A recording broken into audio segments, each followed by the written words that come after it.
Election commission और सरकारी अफसरान के खिलाफ सोशल मीडिया मुहिम। निगरान विफाकी काबीना ने 5 रुकनी JIT तश्कील दे दी। सरबराही एडिशनल डायरेक्टर जनरल FIA करेंगे।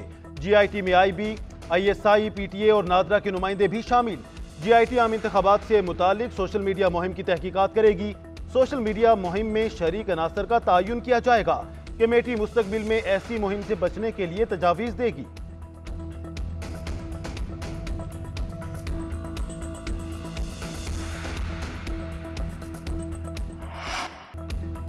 साबिक कमिश्नर लियाकत चट्ठा के धांधली के इल्जामात। इलेक्शन कमीशन की कमेटी की तहकीकात मुकम्मल। रिपोर्ट मुकर्ररा वक्त में इलेक्शन कमीशन को पेश ना की जा सकी। मेंबर सिंध निसार दुरानी की सरबराही में तहकीकाती कमेटी का इजलास।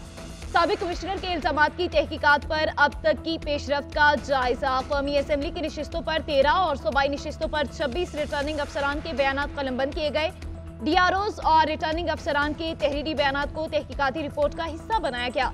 इंतखाबी अमले ने धांधली के इल्जामात मुस्तरद कर दिए। साबिक कमिश्नर की प्रेस कॉन्फ्रेंस के ट्रांसक्रिप्ट को भी तहकीकाती रिपोर्ट का हिस्सा बनाया गया। मुस्लिम लीग नून और MQM के वफूद की इस्लामाबाद में बैठक। आइंदा के हुकूमती सेटअप में मिलकर चलने पर इत्तफाक। मुज़ाकरात में नून लीग की तरफ से इसाक डार, मलिक अहमद खान, अय्याज सादिक, MQM की तरफ से गवर्नर सिंह, कामरान टिसोरी, मुस्तफ़ा कमाल, फारूक सत्तार की शिरकत। मुस्लिम लीग नून MQM को पहले मरहले में 3 वजारतें देने पर आमादा। Port and shipping, information and technology की वजारत दी जा सकती है। तर्जुमान MQM का कहना है दोनों जमातों ने सियासी, जमहूरी और माशी इस्तेहकाम के लिए मुफाहमत और बाहमी ताउन का अमल जारी रखने पर इत्तफाक किया। दोनों जानिब से हुकूमत साजी के सिलसिले को आगे बढ़ाने के लिए वफूद की मजीद मुलाकातें मुतवक्किल।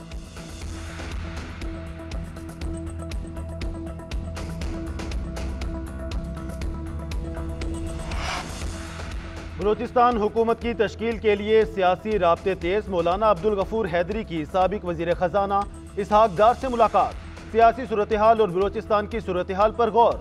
मरियम औरंगजेब का कहना है मौलाना फजल रहमान हमारे लिए बुजुर्ग और काबिल एहतराम शख्सियत हैं।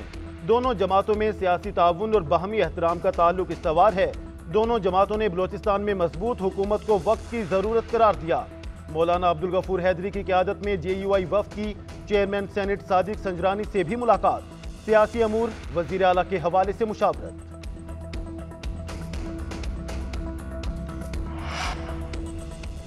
तहरीक इंसाफ को मरकज, पंजाब और खैबर पख्तूनख्वा में हुकूमत बनाने दी जाए। अवामी मैंडेट तहरीक इंसाफ के पास है। फॉर्म 45 के मुताबिक नताइज जारी किए जाएं। रहनुमा PTI बैरिस्टर गौहर का मुतालबा। कहा जब भी आइन और जमहूरियत से बेनियाज होकर रियासत चलाने की कोशिश की गई, मुल्क बहरानों की लपेट में आया। बानी PTI को झूठे केसेस में नाहक कैद किया गया। फैसला कुन अवामी मैंडेट पर खुली नकबजनी की गई।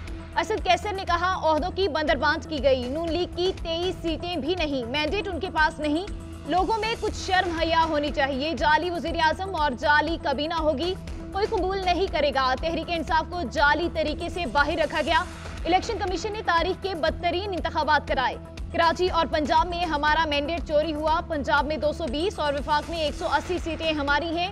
ये PDM2 है। पहले ही ये मुल्क को कंगाल कर चुके हैं। मेरिट पर फैसला हो तो हमारी हुकूमत बनेगी। तहरीक इंसाफ के हिमायत याफ्ता आज़ाद अरकान की पाकिस्तान सुन्नी इत्तेहाद कौंसिल में शमूलियत। 86 आज़ाद अरकान कौमी असम्बली ने बयान हल्फी जमा करा दिए। सुन्नी इत्तेहाद कौंसिल ने ख्वातीन और अक़लियतों की मखसूस नशिस्तों के लिए दरख्वास्त इलेक्शन कमीशन में जमा करा दी। आज़ाद उम्मीदवारों की पार्टी में शमूलियत की फहरिस्त भी पेश। खैबर पख्तूनख्वा असम्बली के 90, पंजाब असम्बली 105 और सिंध असम्बली के 9 अरकान सुन्नी इत्तेहाद कौंसिल में शामिल हुए।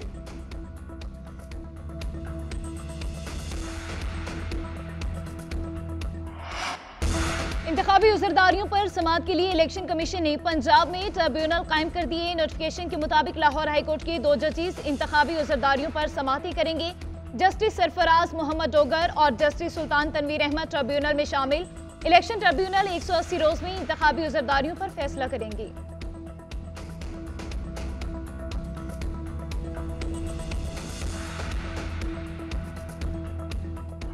नया दौर शुरू होगा। ये जो 297 हल्के हैं पंजाब के, इसको मुझे 297 डिस्ट्रिक्ट्स के तौर पे ट्रीट करना है, ताकि इंशाअल्लाह ताला पंजाब में 5 साल के बाद कोई गली ऐसी ना रहे जो टूटी हुई है, कोई जगह ऐसी ना रहे जहाँ पानी खड़ा है, कोई ऐसा गांव ना हो जिसमें सफाई का बेहतरीन सिस्टम ना हो। सेफ सिटी को हम पंजाब के तमाम शहरों तक लेकर जाएंगे। इसमें थानों का निज़ाम जो है वो बेहतर बनाना है। ख़वातीन के लिए FIR की जो रजिस्ट्रेशन है और उसके बाद जो इनका रिस्पॉन्स टाइम है उसको हमने बेहतर बनाना है और मॉडल पुलिस स्टेशंस बनाने हैं, मॉडल वुमेन पुलिस स्टेशंस जो है वो हमने बनाने हैं। डिजिटाइजेशन की तरफ चली गई है, IT रेवोल्यूशन दुनिया में आ रहा है। हमारे नेबरिंग कंट्रीज़ हैं इंडिया और बांग्लादेश, तो हम इंशाअल्लाह ताला 5 साल में 5 IT सिटीज़ बनाकर जाएंगे।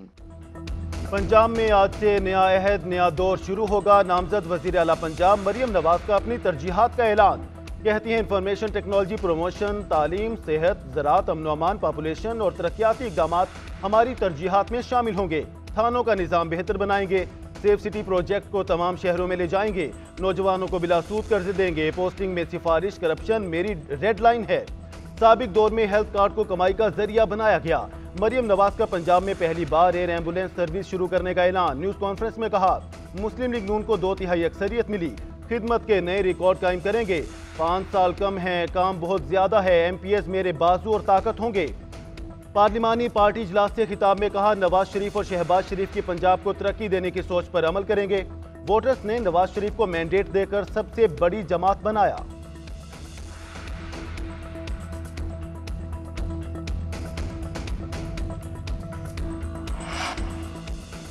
ड्राइंग रूम में बैठकर ओहदे बांटने थे तो इलेक्शन कराने की क्या जरूरत थी। जैसे इलेक्शन करवाए हैं माशाल्लाह, पूरी दुनिया तारीफ कर रही है। चीफ जस्टिस सिंध हाईकोर्ट के इंटरनेट और सोशल मीडिया की बंदिश के खिलाफ दरख्वास्त पर समाअत के दौरान रिमार्क्स। इंटरनेशनल मीडिया भी बता रहा है कि किस तरह इलेक्शन हुए। इंटरनेट यहाँ भी नहीं चल रहा, वहाँ भी नहीं चल रहा। सिंध हाईकोर्ट का सोशल मीडिया सर्विसेज बहाल करने का हुक्म। चीफ जस्टिस ने रिमार्क्स दिए कि आप इंटरनेट बंद कर देते हैं, आपने लोगों को इलेक्शन लड़ने नहीं दिया। जमहूरी अमल को चलाने के लिए किस चीज के सिक्योरिटी खदशात हैं। PTA के वकील ने कहा कि हमें जो हिदायत मिली थी उन पर अमल दरामद किया। चीफ जस्टिस ने रिमार्क्स दिए कि इससे पहले के मामलात हाथ से निकल जाएं, उन्हें ठीक करें। आप लोग अपना काम बेहतर तरीके से करें, हम अपना काम करेंगे। अदालत ने मुतालिका हुकाम से इंतखाबात वाले दिन इंटरनेट सर्विस बंदिश से मुतालिक वजाहत तलब कर ली।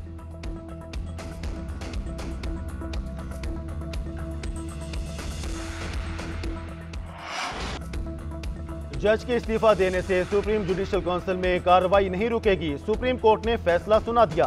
हुकूमती अपील जुजवी तौर पर मंजूर। सुप्रीम जुडिशल काउंसिल को जस्टिस रिटायर्ड मज़हर नकवी के खिलाफ कार्रवाई जारी रखने की इजाजत। फैसले में कहा गया, जज रिटायर या मुस्ताफी हो जाए तो भी सुप्रीम जुडिशल काउंसिल कार्रवाई जारी रख सकती है। जज के खिलाफ एक बार कार्रवाई शुरू हो जाए तो इस्तीफे से खत्म नहीं होगी। रिटायर्ड जजेस के खिलाफ ज़ेर-इल्तवा शिकायत पर कार्रवाई करना या ना करना सुप्रीम जुडिशल काउंसिल की सवाबदीद है। महफूज शुदा फैसला 4-1 के तनासुब से सुनाया गया। जस्टिस हसन अजहर रिजवी की अक्सरियती फैसले की मुखालफत। समाअत के दौरान जस्टिस जमाल मंदोखेल ने रिमार्क्स दिए, इंक्वायरी तो लाजमी होगी, नतीजा क्या होगा ये बाद में देखा जाएगा। अगर सुप्रीम जुडिशल काउंसिल फैसला करे कि उसने जज के खिलाफ कार्रवाई करनी है तो उसे कौन रोक सकता है।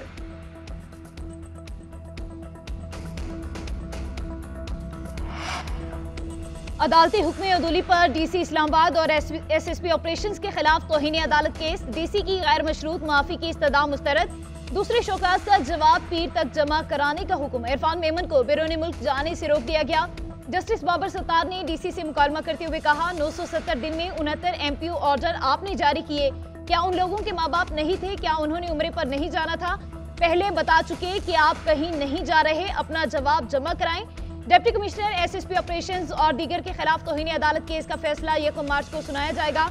उधर नाकाबिले जमानत वारंट गिरफ्तारी, शोकस नोटिस, बैरून मुल्क जाने से रोकने के खिलाफ DC इस्लामाबाद की इंट्रा कोर्ट अपील दायर। रजिस्ट्रार ऑफिस के एतराजात चीफ जस्टिस आमिर फारूक और जस्टिस तारिक महमूद जहांगीरी आज समाअत करेंगे।